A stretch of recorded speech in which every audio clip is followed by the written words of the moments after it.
चल हो जा शुरू। केसरिया से मन जोगी हुआ रे, दिल झूमे देखो पतवारा हुआ रे, दिल झूमे देखो पतवारा हुआ रे। हर पल मनाओ केसरी त्योहार। विमल, बोलो जुबान केसरी।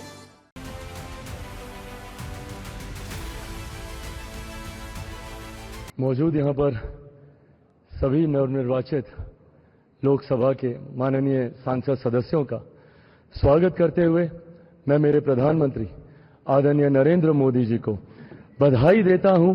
आपकी वजह से एनडीए को ये प्रचंड जीत हासिल हुई है, इसका श्रेय आपको जाता है सर। आप ही में वो इच्छा शक्ति थी कि जिसने इतिहास में इस तरीके की प्रचंड जीत को दर्ज कराने का काम किया। यह कोई सामान्य बात नहीं था कि लगातार तीसरी बार प्रधानमंत्री जी के नेतृत्व में एनडीए को इतनी बड़ी जीत मिलती गई। हम लोग सर जब क्षेत्र में जाते थे, आपके नाम पर जिस तरीके का उत्साह देखने को मिलता था, ये हम सबके लिए गर्व की बात होती थी कि हमारे नेता एक ऐसा नेतृत्व करता हम लोग के पास है जिसको लेकर जनता में विश्वास है। आप ही की वजह से सर आज दुनिया के सामने हम लोग गर्व से कहते हैं कि भारत देश की 5वीं सबसे बड़ी अर्थव्यवस्था बना, तो ये देन आपकी है। भारत की जनता को सर आप पर पूरा विश्वास है। आप ही में सर वो इच्छा शक्ति है जो गांव और शहर की दूरी को मिटा सकता है। आप ही में वो इच्छा शक्ति है जो अमीर और गरीबी के फासले को पार सकता है। आप ही में वो इच्छा शक्ति है सर जिसने ये लक्ष्य रखा कि 2047 तक भारत को हम लोग विकसित देश बनाएंगे, और भारत को विकसित देश बनाने की ओर आप ही हम लोगों को लेकर चल सकते हैं। मैं यहां इस सदन में मौजूद तमाम वरिष्ठ नेताओं का अभिवादन करते हुए मैं चिराग पासवान, जो यहां पर प्रस्ताव माननीय रक्षा मंत्री जी आदरणीय राजनाथ सिंह जी के द्वारा आया है, मैं चिराग पासवान मेरी पार्टी लोक जनशक्ति पार्टी रामविलास की तरफ से एनडीए संसदीय दल के नेता पद पर श्री नरेंद्र मोदी जी के नाम का समर्थन करता हूं। और अंत में मैं इतना जरूर कहूंगा सर, मेरे नेता मेरे पिता आदरणीय रामविलास पासवान जी ने एक सपना देखा था और उन्होंने हमेशा कहा था कि मैं उस घर में दिया जलाने चला हूं जिस घर में सदियों से अंधेरा है। मुझे लगता है उनके इस सपने को, उनके इस लक्ष्य को और करोड़ों देशवासियों को अंधकार से निकालने की उम्मीद एकमात्र आप हैं सर। इसके लिए आपका बहुत बहुत धन्यवाद, बहुत बहुत आभार। जय हिंद।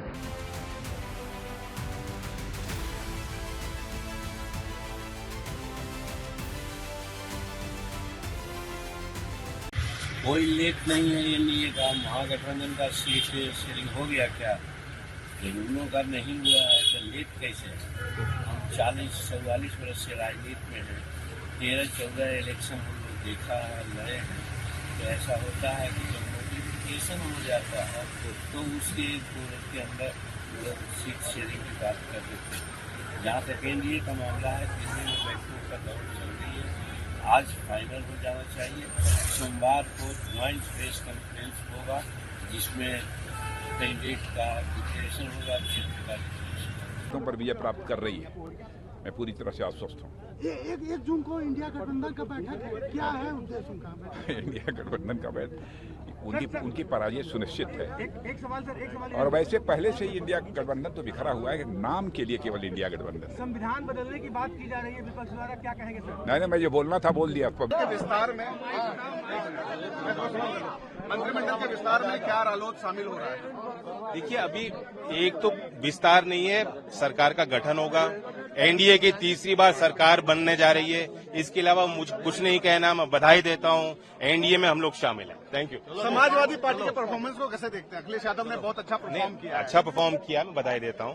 सभी नवनिर्वाचित सांसदों को बधाई देता हूं। मुझे खुशी है, साथ मिलकर हम लोगों को काम करना है देश के लिए, चाहे किसी पार्टी के सांसद क्यों ना हो। एक आखिरी सवाल है आपसे, क्या 3 युवराज हो रहे हैं? क्या प्रदेश में 3 युवराज हो रहे हैं? राहुल गांधी, अखिलेश यादव और जयंत चौधरी। हमारे प्रदेश का हर नौजवान युवराज है। Thank you.